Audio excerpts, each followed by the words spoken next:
I can't explain. I got a feeling that I can't erase. Just a feeling that I won't leave behind because it's something that it's on my mind. I guess it goes like na na na na na na na na na na na na.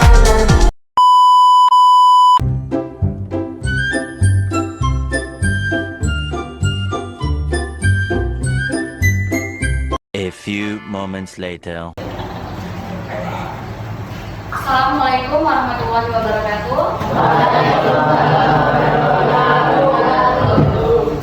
Innalhamdalillah nahmaduhu wa nasta'inuhu Anastaghfiru wa na'udzubillahi min syururi anfusina wa ila taqsirina fa yadillah fala mudilla lahu wa may yudlil fala hadiya lahu.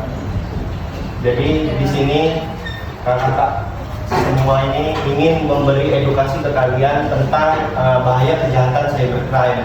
Sebelumnya ada yang tahu nggak apa itu kejahatan cybercrime? Jadi kejahatan cybercrime itu adalah kejahatan yang melalui media internet. Jadi kayak apa namanya, phishing contohnya kalau tahu, atau kalian yang suka ngejek-ngejek teman dalam internet itu juga termasuk dalam kejahatan cyber. Nah, nanti seterusnya akan dijelasin oleh kakak-kakak ini apa itu cybercrime lebih dalam. So, sebelum lebih lanjut lagi, kalau kata pepatah lampau mengatakan tak kenal maka tak sayang, maka biar sayang kita kenalan dulu. Perkenalkan, nama saya Irma Yulita, NPM 2174201053, dan rekan saya Rizky Kandi dengan NPM 21742072. Saya Ferdi Febrianto dengan nomor NPM 2174201050. Dan saya sendiri Kevin dengan NPM 2174201109.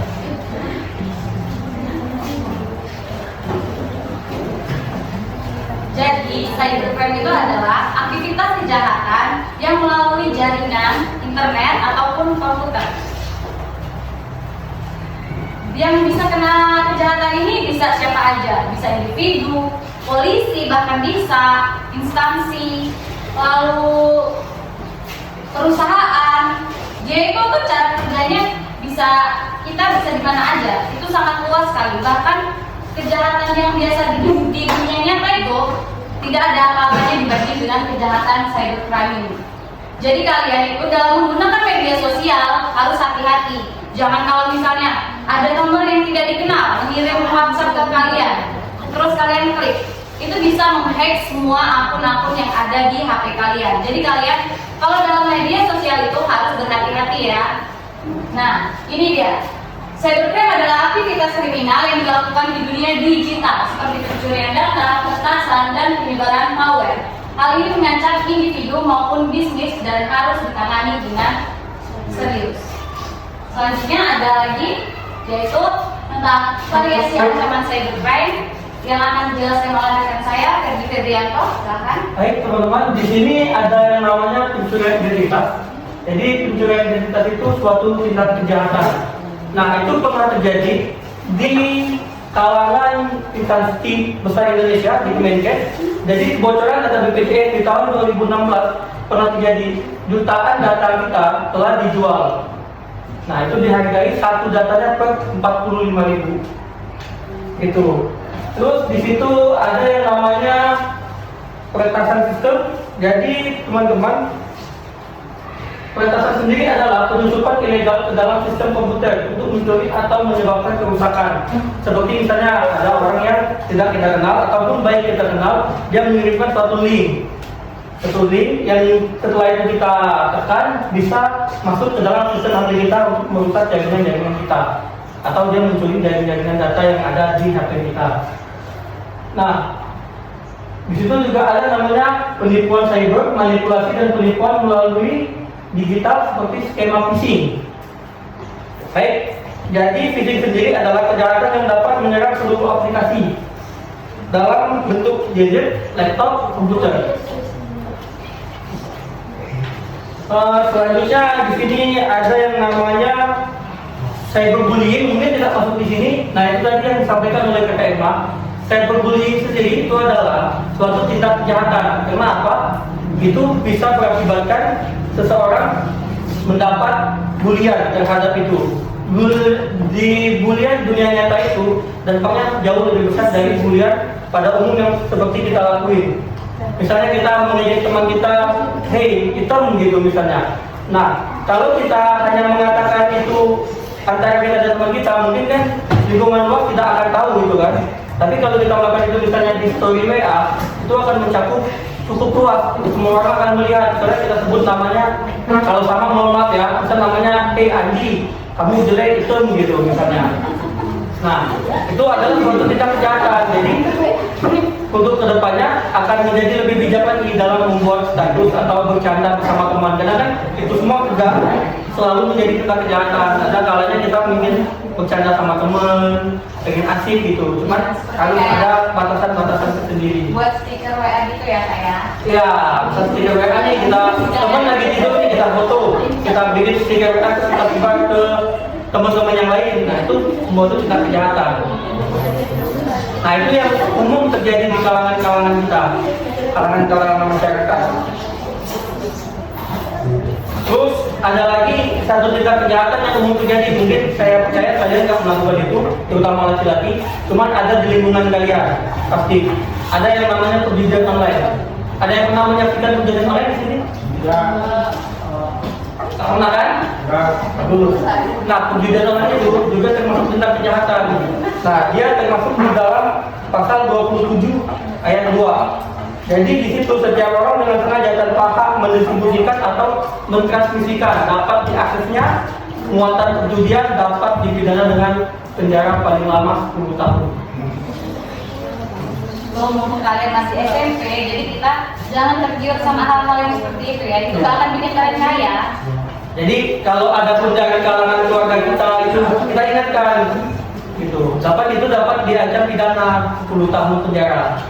Oke, 10 menit. Nah, ini dapat dampak cyber selanjutnya ini.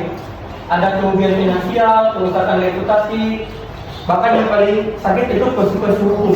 Ada di situ yang akan dijelaskan oleh Yunda tadi. Apa cyber?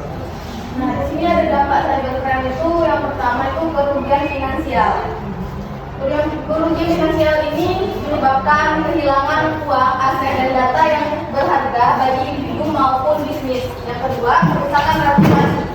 Kerusakan reputasi ini maksudnya kayak lembaga yang tinggi gitu. Terus itu namanya tercemar gara-gara kejahatan cybercrime ini.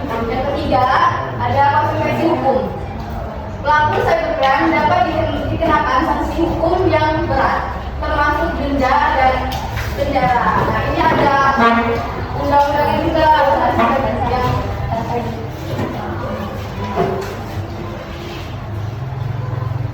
undang-undang yang mengatur cybercrime ini ada di dalam Undang-Undang Nomor 11 Tahun 2008 yang diperbarui ke dalam Undang-Undang Nomor 19 Tahun 2016 tentang transaksi elektronik. Yang di dalamnya ada pasal 30 ayat 3 yang berbunyi melarang setiap orang dengan sengaja dan tanpa hak atau melawan hukum mengakses komputer atau sistem elektronik dengan cara apapun yang melanggar, menerobos, melampaui atau merusak sistem.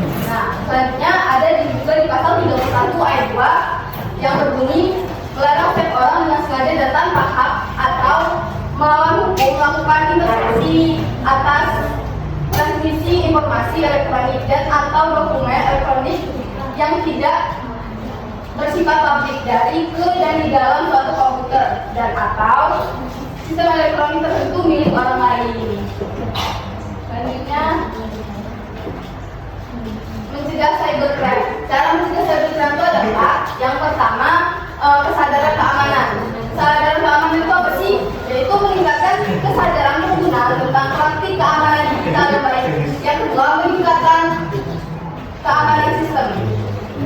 Memperbarui perangkat lunak dan sistem secara rutin untuk mengatasi kerentanan ini. Nah, yang ketiga, perlindungan data. Perlindungan data ini mencakup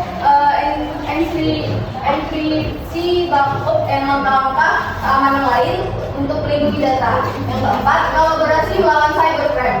Bekerja sama untuk dengan otoritas penegakan hukum dan membangun ekosistem keamanan cyber. Selanjutnya,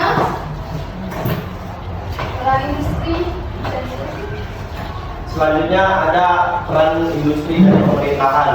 Di sini ada investasi keamanan, regulasi yang ketat, kolaborasi lintas sektor dan edukasi masyarakat. Investasi keamanan. Apa sih investasi keamanan itu? Jadi perusahaan harus berinvestasi dalam infrastruktur teknologi keamanan cyber yang kuat. Jadi perusahaan itu harus mempunyai badan intelijennya sendiri dalam menanggulangi kasus cybercrime. Contoh perusahaan itu harus punya IT sendiri supaya data-data penting dalam komputer itu, dalam perusahaan itu susah untuk diretas oleh hacker-hacker. Nah, yang kedua ada regulasi yang ketat. Kenapa kita harus memiliki regulasi yang ketat? Karena di Indonesia sendiri itu penyerangan data pribadi atau apapun itu sangatlah ketat. Apalagi kalau mengingat penyerangan hacker itu kebanyakan dari luar negeri yang notabene lebih canggih daripada kita. Jadi kita harus harus aware gitu, harus waspada terhadap serangan-serangan dari luar. Nah, kemudian ada kolaborasi lintas sektor. Apa itu kolaborasi lintas sektor? Ada yang tahu nggak? Nah, jadi kolaborasi lintas sektor itu seperti kayak perusahaan swasta kerjasama dengan badan hukum. Nah, di situ memiliki peran penting dan masing-masing memiliki keahlian, sumber daya yang berbeda diperlukan untuk mencegah dan menangani kejahatan cyber. Sektor-sektor swasta ini memiliki pengetahuan teknis dan akses data yang dapat membantu mendeteksi serangan dari mengamankan sistem mereka. Jadi ketika bakal ada serangan itu mereka sudah tahu apa ya langkah-langkah yang harus diambil. Nah, kemudian pemerintah itu dapat memberikan penegakan hukum oleh penegakan hukum. Jadi mereka itu ketika ada serangan dicari tahu bagaimana serangan itu dapat terjadi atau siapapun yang melakukannya. Nah, di situ nanti bakal ada sanksi hukum ketika pelakunya sudah dapat lah. Setelah itu ada edukasi masyarakat. Nah, salah satunya yang kakak-kakak ini lakukan ke adik-adik, mengedukasi apa itu kejahatan cyber dan sebagainya, supaya kita terhindar dari itu. Karena ancaman cyber ini di zaman sekarang ini sangat berbahaya. Apalagi sekarang kan di era digital kan, semua sudah pakai HP. Dan setelah itu ada lagi. Nah, ini langkah-langkah individu pasang antivirus kalau di HP. Tapi kalau di HP biasanya bawaan HP itu sudah ada, jadi kalian tidak perlu install antivirus dari Google. Nah, malah ketika kalian menginstal aplikasi virus dari Google itu yang lebih rentan, banyak malware di dalamnya. Kemudian ada gunakan sandi yang kuat, sosmed kalian atau apapun itu. Bisa juga pakai verifikasi 2 langkah yang menggunakan nomor teleponnya kan. Ketika ada orang-orang yang ingin menggunakan sosmed kalian itu tidak mudah masuknya.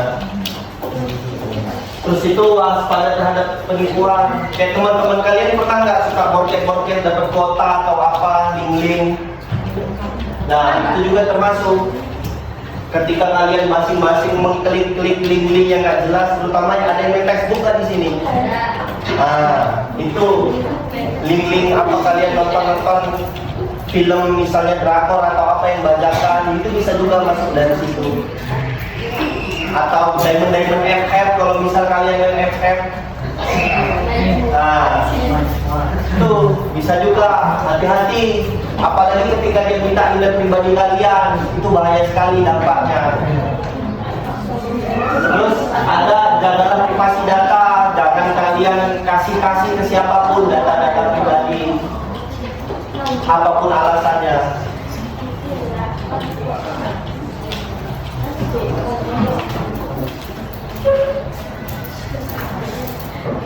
tentang cybercrime, ancaman terus berkembang. Cybercrime akan semakin canggih dan sulit diatasi seiring dengan kemajuan teknologi. Yang kita tahu di mana sekarang ini teknologi itu semakin canggih, semakin berkembang, dan sekarang kita menghadapi revolusi 5.0. Ada peran teknologi baru, teknologi seperti kecerdasan buatan dan blockchain dengan membantu memerangi cybercrime. Sekarang ini yang kita tahu teknologi AI itu tuh semakin di depan. Kita yang biasanya sering terjadi foto yang dimana kita tuh pakai baju lengkap dan itu diedit tidak pakai baju, tidak pakai busana, itu sangat bahaya sekali. Makanya kita selalu hati-hati saat foto. Selanjutnya ada kolaborasi internasional, kerjasama global diperlukan untuk menciptakan keamanan cyber yang lebih kuat. Saat ini kita menghadapi revolusi 5.0 yang dimana manusia dan keinginan mesin komputer itu selalu berdampingan dan terus berperan. Selanjutnya, Pak. Nah, ini dari kesimpulannya dari kami, cybercrime adalah ancaman yang nyata dan berdampak luas. Yang dibicarakan tadi, individu dan perusahaan ataupun pemerintah harus bersama-sama menanggulanginya. Jadi, nggak cuma polisi aja, teman-teman, untuk memerangi ini. Tapi dari kita sendiri juga berperan juga untuk menangani kasus cybercrime ini. Kesadaran perlindungan data dan kolaborasi antara adalah kunci pencegahannya. Investasi, regulasi, dan edukasi masyarakat juga penting untuk dilakukan. Seperti yang kata KPP tadi bilang, saat ini kita sedang melakukan edukasi ke teman-teman semua. Semoga kita semua terhindar dari kejahatan cybercrime ini. Untuk sampai sini, ada yang kurang paham nggak? Dari yang kurang paham bisa ditanya apa yang kurangnya. Kalaupun misalnya kalian nih nggak tahu nih, saya mau menyampaikannya pakai bahasa yang di sini, bingung lah, coba pakai bahasa kalian sendiri aja. Nanti kami yang coba menafsirkan kalau ada pertanyaan. Ada yang kurang paham nggak dari yang kita jelaskan ini? Pada bingung ya? Jadi udah tahu belum kejahatan cybercrime ini?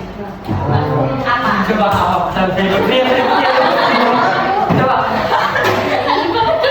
Nanti kalau bisa jawab untuk hadiah dari kami. Coba ada yang bisa jelaskan? Apa itu kejahatan cybercrime? Dijelaskan di awal.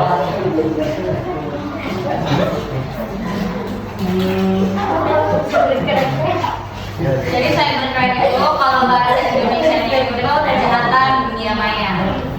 Jadi apapun yang ada di sosmed, di komputer, ya pokoknya yang menggunakan jaringan internet itu adalah kejahatan cybercrime.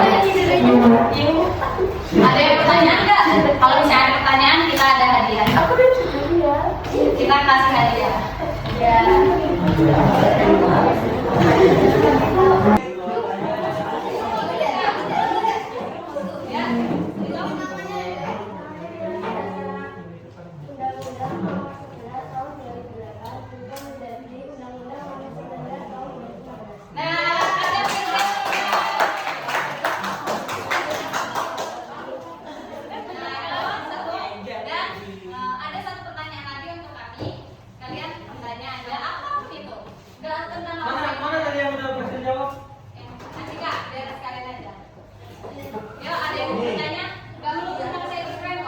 Jadi undang-undang itu undang-undang nomor 11 tahun 2008 dan diubah menjadi undang-undang nomor 19 tahun 2016. Itu tentang Bukan lagi tahu kan nah. ini undang-undangnya sudah ada ya, yaitu informasi elektronik. Ya, waktunya tinggal 10 menit lagi. Kita di sini tinggal 10 menit lagi. Kalau misalnya ada yang mau menanyakan, hanya silakan aja. Nggak tentang cybercrime juga nggak apa-apa. Bebas tentang kejahatan yang mungkin pernah kalian lihat, kalian alami atau pernah kalian rasakan. Apa aja lah pokoknya Mbak sih.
Kalau untuk sendiri, kalau untuk masuk hukum, karena kita agak lebih peka terhadap hukum, karena kita bisa dibilang satu tingkat di atas masyarakat biasa yang belum tahu hukum. Apabila kita ada kejahatan-kejahatan yang kita rasakan, nah kita tahu tuh apa tindakan-tindakan yang harus kita lakukan. Lebih secara garis besarnya sih kita lebih peka terhadap hukum. Mungkin di sini ada adik nanti kuliah, ada yang tertarik masuk hukum kira-kira? Ada nggak pengen masuk di Masa cuma satu, nggak yang lainnya? Nah, Hukum itu enak dia. Kita nggak hanya cuma terbuat jadi pengacara atau apa, tapi hukum itu mencakup pekerjaan yang sangat-sangat luas. polisi, TNI. Kalian mungkin nggak kata kalau kalian bisa misalnya buat menjadi HRD itu bisa hukum yang diambil. Jadi legal perusahaan. Lalu banyak pekerjaan yang mencakup oleh dunia hukum.